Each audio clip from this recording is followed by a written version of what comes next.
Hello friends, good morning. നമ്മുടെ Kerala T V സീരിയലിലേക്ക് എല്ലാവർക്കും സ്വാഗതം. അങ്ങനെ അനിയാണെങ്കിൽ നയനയുടെ പിന്നാലെ നടന്നിങ്ങനെ ചോദിക്കുകയാണ്, ഏട്ടത്തി എന്തുകൊണ്ടാണ് അത്ര തറപ്പിച്ചു പറഞ്ഞത് നെല്ല് കിളിർക്കുമെന്ന്, അതെന്താ അങ്ങനെ പറഞ്ഞത് എന്നൊക്കെ ചോദിച്ചപ്പോൾ ഞാൻ സകല ദൈവങ്ങളെയും വിളിച്ചല്ലേ മൂടി തുറന്നത്, അതുകൊണ്ട് ഞാൻ അത്ര ധൈര്യമായിട്ട് പറഞ്ഞതെന്ന് നയന. അല്ല, ഏട്ടത്തി എന്തോ കാണിച്ചിട്ടുണ്ട്, അല്ലെങ്കിൽ ഏട്ടത്തി അത്രയ്ക്ക് ഉറപ്പിച്ച് പറയില്ല എന്ന് പറയുമ്പം എനിക്ക് നേരത്തെ അറിയായിരുന്നു എനിക്ക് ഈ കല്യാണത്തിനോട് താല്പര്യമില്ലെന്ന്. അതുകൊണ്ട് തന്നെ നെല്ല് കിളിർക്കാതിരിക്കാൻ അനി എന്തെങ്കിലും ചെയ്തായിരുന്നോ എന്ന് നയന ചോദിക്കുക.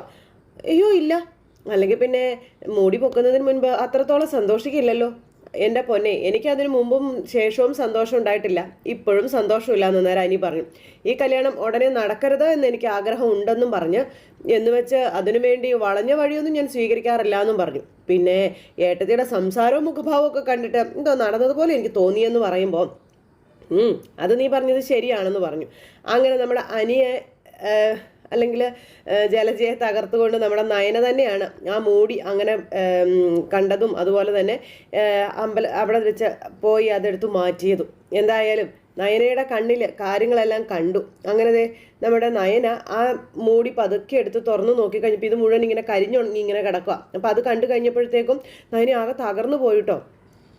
അങ്ങനെ ഇതാണ് നാളെ എല്ലാവരും കാണുന്നതെങ്കിൽ ആർക്കും അത് സഹിക്കാൻ പറ്റില്ല, അതുകൊണ്ട് ഇതിന് പരിഹാരം കണ്ടേ പറ്റൂ എന്ന് പറഞ്ഞുകൊണ്ട് നയന വേഗം തന്നെ കുറച്ച് വേറെ നെല്ലെടുത്ത് അത് കൊണ്ടുവന്ന് വെള്ളം തളിച്ച് കൊണ്ട് വെച്ചു. പഴയ നെല്ല് കൊണ്ടുവന്ന് വീടിന് പുറത്തും കളഞ്ഞു. അപ്പോൾ ഇരു ചെവി അറിയാതെ നയനയാണ് ഇതെല്ലാം ചെയ്ത് പൂജാമുറിയിൽ കൊണ്ടുവച്ചത്. അങ്ങനെ അവിടുന്ന് നല്ല നെല്ലിൻ്റെ ഇതെല്ലാം കൊണ്ടുപോയി വെച്ച് അങ്ങനെ നമ്മുടെ നയന എല്ലാം നല്ല ഭംഗിയായി പൂജാമുറിയിൽ തിരിച്ചു കൊണ്ടുവന്ന് വെച്ചു, അത് മുളച്ചത് തന്നെ. അപ്പോൾ എൻ്റെ ഭഗവാനെ, നല്ലതിന് വേണ്ടിയാണ് ഞാൻ ഇങ്ങനെ ഒരു കള്ളം ചെയ്തത്, ഉറപ്പായിട്ടും അനിയും അനാമികയും ഒന്നിക്കണം, അവരുടെ വിവാഹത്തിനൊരു തടസ്സം ഉണ്ടാവല്ലേ എന്ന് പറഞ്ഞ് പൂജാമുറിയിൽ മുളച്ച നെല്ല് കൊണ്ടുവന്ന് മൂടി വെച്ചത് നമ്മുടെ നയനയാട്ടോ. അപ്പോൾ ഏട്ടത്തി എന്താ ഇതെല്ലാം ആലോചിച്ചുകൊണ്ട് നയന ഇവിടെ നിൽക്കുക. അപ്പോൾ അനി ചോദിച്ചു, ഏട്ടത്തി എന്താ ആലോചിക്കണേന്ന്. ഞാനൊന്നും ആലോചിച്ചില്ലല്ലോ. ഇല്ല, ഞാനൊന്നും ആലോചിച്ചില്ല. അപ്പോൾ എന്നോട് കള്ളം പറയല്ലേ ഏട്ടത്തി, എന്തോ നടന്ന സംഭവം ശരിക്കും ആലോചിച്ച പോലെ ഉണ്ടല്ലോ. അപ്പോൾ എന്ത് നടന്നാലും ശരി ഈ കല്യാണം നടക്കണമെന്ന് നയന അനിയോട് പറയണു. ഒരു പെൺകുട്ടികളെയും വേദനിപ്പിക്കുന്നത് ശരിയല്ല കേട്ടോ, പ്രത്യേകിച്ച് മോഹം കൊടുത്തിട്ട്. അതുകൊണ്ട് ആ നെല്ല് മുളപ്പിച്ചത് ദൈവങ്ങൾ തന്നെയാണെന്ന് നയന അനിയോട് പറയണു. അതിൽ ഏട്ടത്തിക്ക് പങ്കൊന്നും ഇല്ലല്ലോ അല്ലേ? എനിക്കും പങ്കുണ്ട് എന്ന് നയന പറയുമ്പോൾ അനി ഇങ്ങനെ നോക്കുക. ഞാൻ നന്നായിട്ട് പ്രാർത്ഥിച്ചു, എല്ലാ ദൈവങ്ങളോടും പറഞ്ഞു ആ നെല്ല് കിളിർക്കണേന്ന്. അതുമാത്രമാണ് അതിലെൻ്റെ പങ്ക്, അതിനപ്പുറം ഞാനൊന്നും ചെയ്തിട്ടില്ല എന്നും പറയുന്നത് കേട്ടപ്പോൾ ആ നെല്ല് കിളിർക്കാതിരിക്കാൻ അപ്പച്ചി എന്തെങ്കിലും ചെയ്തിട്ടുണ്ടോ എന്ന് എനിക്ക് സംശയമുണ്ടെന്നൊക്കെ പറയുമ്പോൾ അനി എന്തിനാ അങ്ങനെയൊക്കെ സംശയിക്കുന്നതെന്ന് ചോദിച്ചു നയന. എന്തായാലും നമ്മൾ ആഗ്രഹിച്ചതുപോലെ കാര്യങ്ങളൊക്കെ നടന്നല്ലോ, പിന്നെ ഇനിയിപ്പോൾ നമ്മൾ ആരെയും കുറ്റമൊന്നും പറയണ്ട, കേട്ടല്ലോ, പറഞ്ഞത് കേട്ടല്ലോ എന്നും പറഞ്ഞുകൊണ്ട് നയനെ അവിടെ നിന്ന് അങ്ങ് പോയി. ഷോ എന്നും പറഞ്ഞുകൊണ്ട് അനി ഇങ്ങനെ നിൽക്കുമ്പോൾ അനി എന്നും പറഞ്ഞ് പിന്നിൽ നിന്ന് വിളിച്ചു നയന. എനിക്ക് ചിലതൊക്കെ മനസ്സിലാകുന്നുണ്ടെന്ന് പറഞ്ഞു. എന്താ ഏട്ടത്തി, ആ നെല്ല് കിളിർക്കാതിരിക്കാൻ വേണ്ടി അനി എന്തോ ചെയ്തു എന്ന് ഞാൻ പറഞ്ഞെങ്കിൽ അതിൽ സത്യം ഉണ്ട് എന്ന് നമ്മുടെ നയന പറയാം. അവിടെ സംശയിക്കേണ്ടത് അപ്പച്ചയൊന്നും അല്ല എന്ന് പറഞ്ഞു. എൻ്റെ പൊന്നേട്ടത്തി, ദൈവത്തിനാണ് സത്യം, ഞാനായിട്ട് ഒന്നും ചെയ്തിട്ടില്ല കേട്ടോ. അപ്പോൾ ദൈവത്തെ പിടിച്ച് അനി കള്ളസത്യം ചെയ്യില്ലെന്നാ എൻ്റെ വിശ്വാസം എന്ന് നയന. അതുകൊണ്ട് ഞാനായിട്ട് ഇനി ഒന്നും പറയുന്നില്ലെന്നും പറഞ്ഞ് അവിടെ നിന്ന് നയന അങ്ങ് പോയി. ഷോ എന്നും പറഞ്ഞുകൊണ്ട് അനി ഇങ്ങനെ ആകെ സങ്കടപ്പെട്ട് നിൽക്കുക. അപ്പം നന്ദുവിനെ കിട്ടാനുള്ള യോഗം ഇല്ല എന്നുള്ള ആ ഒരു ഇതിൽ നിൽക്കുന്നു. അപ്പോൾ അങ്ങനെ അത് കഴിഞ്ഞപ്പോൾ പിന്നെ അഭിയാണെന്നുണ്ടെങ്കിൽ അമ്മയായിട്ട് വഴക്കുണ്ടാക്കുക. അമ്മ ഏത് നേരവും പറയുന്നുണ്ടല്ലോ മകൻ മന്ദബുദ്ധിയാണെന്ന്. അമ്മ ഏതാണ്ടൊക്കെ ആനക്കാര്യം ചെയ്തെന്ന് പറഞ്ഞിട്ട് അതൊന്നും അവിടെ കണ്ടില്ലല്ലോ എന്ന് ചോദിച്ചപ്പോൾ, എടാ മോനെ, ഞാൻ അതിനകത്ത് കൊണ്ടുവന്ന് സ്പ്രേ ചെയ്തതാ, ആ സ്പ്രേ അടിച്ചു കഴിഞ്ഞാൽ പിന്നെ ഒരു പുല്ല് പോലും കിളിർക്കുകയല്ലാത്തതാ, എന്നിട്ടിപ്പോൾ മുളച്ചതോ അതെവിടുന്ന അമ്മേ? സാധാരണ മുളയ്ക്കുന്നത് പോലെയാണോ ആ സാധനം മുളച്ചു നിന്നത്? ഇത് 4-5 ദിവസത്തെ വളർച്ച ഉണ്ടായിരുന്നു അതിനെന്നൊക്കെ പറയുമ്പോൾ അതിന് ഇനി ആരെങ്കിലും മുളച്ച നെല്ല് കൊണ്ടുവന്ന് വെച്ചതായിരിക്കുമോ എന്നൊക്കെ ഇങ്ങനെ ചോദിക്കുക ജലജ. എടാ, എനിക്ക് ഈ കല്യാണത്തിനോട് വലിയ താല്പര്യമൊന്നും ഇല്ല, എന്നാൽ അവൻ്റെ അമ്മയ്ക്ക് ഇത് നടക്കണമെന്ന് ഒരുപാട് ആഗ്രഹമുണ്ട്. അതുകൊണ്ട് ഇനി അവളെങ്ങാനും മൂടി പൊക്കി നോക്കിയെന്നൊന്നും പറയാൻ പറ്റത്തില്ല. അങ്ങനെയാണെങ്കിൽ അവളായിരിക്കും അത് അവിടെ കൊണ്ട് വെച്ചതെന്നൊക്കെ പറഞ്ഞു ജലജ. എന്തായാലും ശരി, അവളുടെ ആഗ്രഹപ്രകാരം തന്നെ എല്ലാം നടന്നല്ലോ. ഇനി ഈ കല്യാണത്തിന് തടസ്സങ്ങളില്ല എന്ന് മുത്തശ്ശനും മുത്തശ്ശിക്കും ബോധ്യപ്പെടുകയും ചെയ്തു. എന്തായാലും നമ്മൾ ആഗ്രഹിക്കുന്നത് പോലെ ഒന്നും നടക്കുന്നില്ലല്ലോടാ. നിനക്ക് വേണ്ടിയിട്ടാ ഞാൻ ഇതെല്ലാം ഇവിടെ കിടന്ന് ചെയ്ത് കൂട്ടുന്നത്, അതെല്ലാം ആവിയായിട്ട് പോകുന്നു. എന്തൊരു ജാതകമാണ് നിന്റെ. അമ്മ ഓരോരോ മണ്ടത്തരങ്ങൾ കാണിച്ചിട്ട് എൻ്റെ ജാതകത്തിനെ പഴിച്ചോ കേട്ടോ. അപ്പം ഇത് മാത്രമല്ലല്ലോ, മൊത്തത്തിൽ നീ ഒന്ന് ആലോചിച്ച് നോക്കിക്കേ, അപ്പം നിനക്ക് കാര്യങ്ങൾ മനസ്സിലാകും. നിന്റെ ജാതകം ഒരു എരണം കെട്ട ജാതകമാണെന്ന്, ഒരിക്കലും ഒന്നും നടക്കത്തില്ലെന്ന് പറഞ്ഞുകൊണ്ട് ജലജ ഇങ്ങനെ മകനെ കുറ്റം പറയണം. അത് കേൾക്കുമ്പോൾ മകന് ദേഷ്യമാണ് വരുന്നത്. എടാ, കോടികൾ ആസ്തി വരുന്ന ഒരു കുടുംബത്തിൽ നിന്ന് ഒരുത്തി ഇങ്ങോട്ടേക്ക് വരാൻ പോകുന്നത്, അതും നിന്റെയും ആദർശിന്റെയും ഭാര്യമാരെ പോലെ ആവത്തില്ല. അവൾ ഈ തറവാട് അടക്കി ഭരിക്കും. നയനയ്ക്ക് കൊടുക്കാത്ത സ്നേഹം അവളുടെ അമ്മായിയമ്മ കയറി വരുന്നവൾക്കും കൊടുക്കും. നിനക്കതൊക്കെ കാണേണ്ടി വരില്ലേ?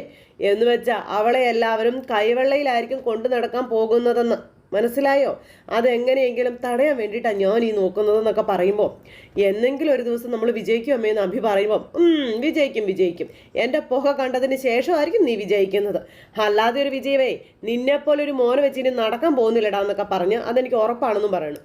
അങ്ങനെ അമ്മയും മോനും കൂടെ ഇങ്ങനെ അതിനെപ്പറ്റി പറഞ്ഞുകൊണ്ടിരിക്കും. മക്കൾ മണ്ടന്മാരായിപ്പോയ അപ്പനും അമ്മയൊക്കെ എന്ത് ചെയ്യാനാണെന്നും പറഞ്ഞുകൊണ്ട് ജലജ എൻ്റെ ഒരു വിധി എന്ന് പറഞ്ഞ് അവിടെ നിന്ന് പോയി. അഭി ഇങ്ങനെ അവിടെ ആലോചിച്ച് നിൽക്കുക കേട്ടോ. അത് കഴിഞ്ഞ് പിന്നെ നയനയെ കാണിക്കുന്നത്. നയന അടുക്കളയിൽ ഇങ്ങനെ ജോലിയൊക്കെ ചെയ്തുകൊണ്ടിരിക്കുന്നു. അങ്ങനെ ഇരിക്കുന്ന സമയം പെട്ടെന്ന് നന്ദുവിൻ്റെ കോള് വന്നു. എന്തായി ചേച്ചി, പൂജയൊക്കെ കഴിഞ്ഞോ എന്ന് ചോദിച്ചാണ് വിളിക്കുന്നത്. അപ്പോൾ പൂജയൊക്കെ കഴിഞ്ഞു, എല്ലാം വളരെ ഭംഗിയായിട്ട് തന്നെ നടന്നു എന്നൊക്കെ പറഞ്ഞു കേട്ടോ നയന നന്ദുവിനോട്. അല്ല, അന്ന് എല്ലാം മുളച്ചായിരുന്നോ എന്ന് ചോദിച്ചപ്പം പിന്നെ നന്നായിട്ട് മുള പൊട്ടിയെന്ന് പറഞ്ഞു. അത് കേട്ടപ്പോൾ നന്ദു ഞെട്ടി. ആണോ ചേച്ചി എന്നൊക്കെ ചോദിച്ചു. അതുകൊണ്ട് ഇനി അനിയുടെ കല്യാണത്തിന് യാതൊരു തടസ്സവും ഉണ്ടാവില്ല, എല്ലാം ഭംഗിയായിട്ട് തന്നെ നടക്കും. മോൾ ആഹാരമൊക്കെ കഴിച്ചായിരുന്നോ എന്ന് ചോദിച്ചപ്പം കഴിച്ചു ചേച്ചി, കുഴപ്പമൊന്നുമില്ല എന്നൊക്കെ പറഞ്ഞിങ്ങനെ സംസാരിക്കുക. അപ്പം അച്ഛൻ്റെ കാര്യങ്ങളൊക്കെ നീ നോക്കുന്നുണ്ടല്ലോ മോളെ, മരുന്നൊക്കെ കൃത്യസമയത്ത് നീ കൊടുക്കുന്നില്ലേന്ന് ചോദിച്ചപ്പം എല്ലാം ഞാൻ ചെയ്യുന്നുണ്ട് ചേച്ചി, അത് എന്നെ ഓർമ്മിപ്പിക്കേണ്ട കാര്യമുണ്ടോ ചേച്ചി എന്നൊക്കെ ചോദിച്ചു. അങ്ങനെയൊക്കെ സംസാരിച്ചുകൊണ്ടിരിക്കുമ്പോൾ നീ ഇന്ന് ഇങ്ങോട്ടൊന്ന് വന്നാലെന്താ നിനക്കെന്നൊക്കെ ചോദിച്ചപ്പം ഞാൻ വരുന്നില്ലേ ചേച്ചി എന്ന് പറഞ്ഞു. അതെന്താ വരുന്നില്ലാത്തെ? അത് പിന്നെ എനിക്ക് പുറത്തൊക്കെ ഒന്ന് പോകണം എന്ന് പറഞ്ഞിട്ട് നമ്മുടെ നന്ദു പറയാം.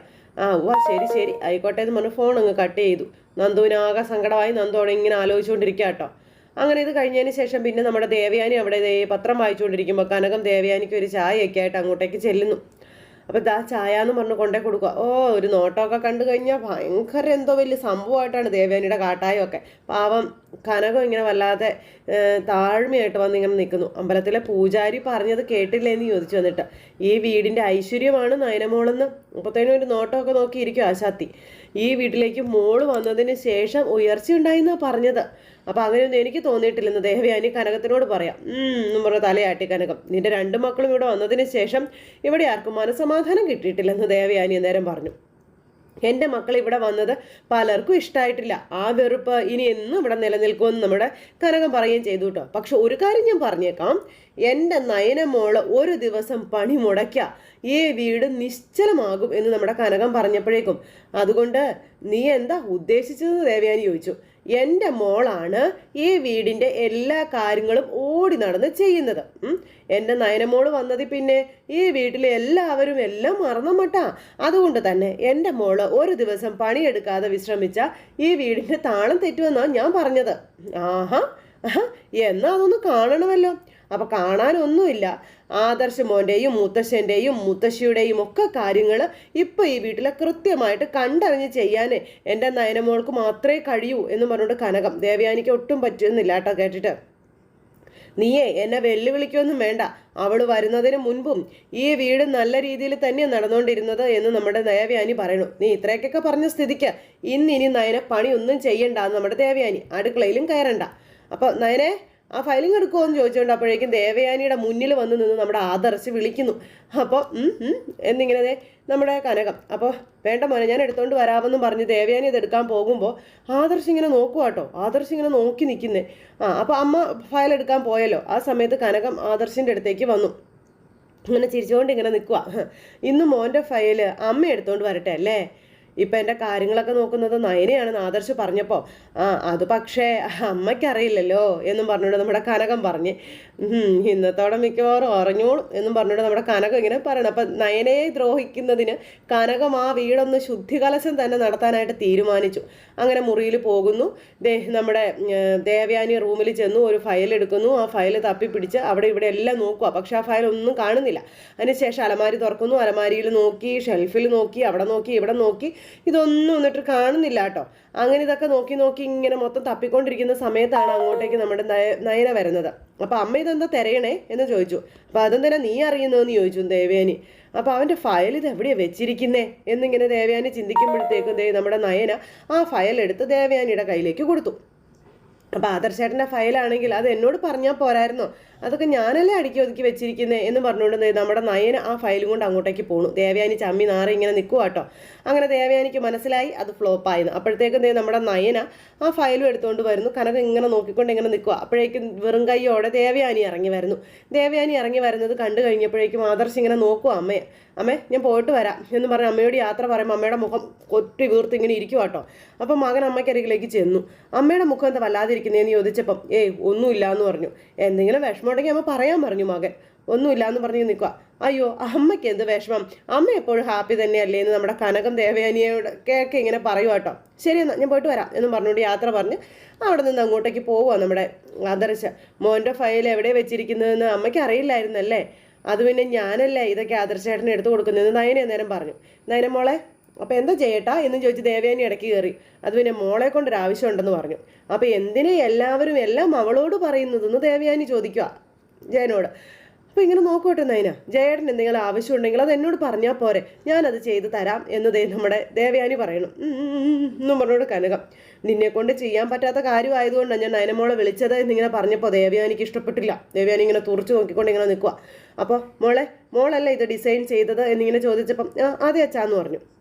ഡിസൈൻ ചെയ്ത ആൾ ഇവിടെ ഒന്ന് സൈൻ ചെയ്യണമെന്നും മോൾ ഇവിടെ ഒന്ന് സൈൻ ചെയ്തതെന്നും പറഞ്ഞുകൊണ്ട് നമ്മുടെ നയനെ കൊണ്ട് സൈൻ ചെയ്യിക്കുന്നു. ദേവയാനി വീണ്ടും ഡിമ്മായേ. അങ്ങനെ നയനയ്ക്ക് ഇങ്ങനെ ആദരവുകൾ കിട്ടിക്കൊണ്ടേയിരിക്കുന്നു.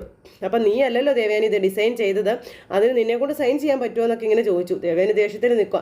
മോളുടെ ഈ ഡിസൈൻ കമ്പനിക്ക് നല്ല നേട്ടം ഉണ്ടാക്കി തന്നതാ, അതിൻ്റെ ഒരു വിഹിതം അത് മോൾക്കും കൊടുക്കേണ്ടതാ എന്നൊക്കെ പറഞ്ഞ് അങ്ങനെ ജയൻ ഇങ്ങനെ പറയാം. അപ്പം നയനി കനകവും ചിരിച്ചുകൊണ്ട് നിൽക്കുക കേട്ടോ.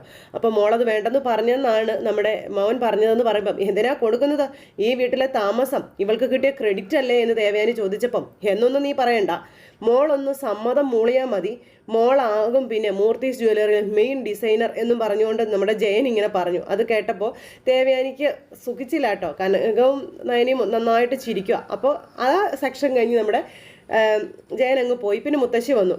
അപ്പോൾ മോളേന്ന് പറഞ്ഞ് വിളിച്ചപ്പം എന്താ അമ്മയെന്ന് ചോദിച്ചു. അനിയുടെ ജാതകം എവിടെ വെച്ചിരിക്കുന്നതെന്ന് ചോദിച്ചപ്പം അത് പിന്നെ അമ്മ എന്ന് പറഞ്ഞുകൊണ്ടിരിക്കുന്ന നിൽക്കുക ദേവയാനി. ഇവിടുത്തെ കാര്യങ്ങളൊക്കെ നന്നായിട്ട് അറിയാവുന്നത് മോൾക്കല്ലേ എന്ന് ചോദിച്ചപ്പം എനിക്കറിയാം മുത്തശ്ശി ഈ ജാതകം എവിടെ വെച്ചിരിക്കുന്നതെന്ന് നമ്മുടെ നയന പറഞ്ഞു. അപ്പോൾ ദേവയാനി ഇങ്ങനെ നോക്കുക കേട്ടോ. അന്ന് ജ്യോത്സ്യം വന്നപ്പോൾ അദ്ദേഹത്തെ ജാതകം കാണിച്ചതിന് ശേഷം ഞാനാ അത് ഷെൽഫിൽ കൊണ്ടുവന്ന് വെച്ചതെന്നുള്ള കാര്യം നമ്മുടെ നയന പറയുക. അവിടെയും ദേവയാനി ഫ്ലോപ്പായേ.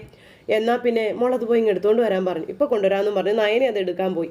അങ്ങനെ നമ്മുടെ ദേവയാനിയെ തകർത്തുകൊണ്ട് നയന വെച്ചടി അവിടുത്തെ എല്ലാ കാര്യങ്ങളും ചെയ്ത് ഇങ്ങനെ എല്ലാവരുടെയും മുന്നിൽ പവർഫുൾ ലേഡിയായിട്ട് ഇങ്ങനെ നിൽക്കുന്നു. അപ്പോൾ നിനക്കെന്താ ദേവയാനി ഒരു വിഷമം പോലെ എന്ന് അമ്മ മോളോട് ചോദിച്ചപ്പം എനിക്കൊരു വിഷമവും ഇല്ല അമ്മ എന്ന് പറഞ്ഞ് ദേവയാനി ഇങ്ങനെ നിൽക്കുക കേട്ടോ. കനകം അന്നേരം എന്നും പറഞ്ഞുകൊണ്ട് ചിരിച്ചോണ്ട് അവിടെ അങ്ങനെ നിൽക്കുകയാണ്.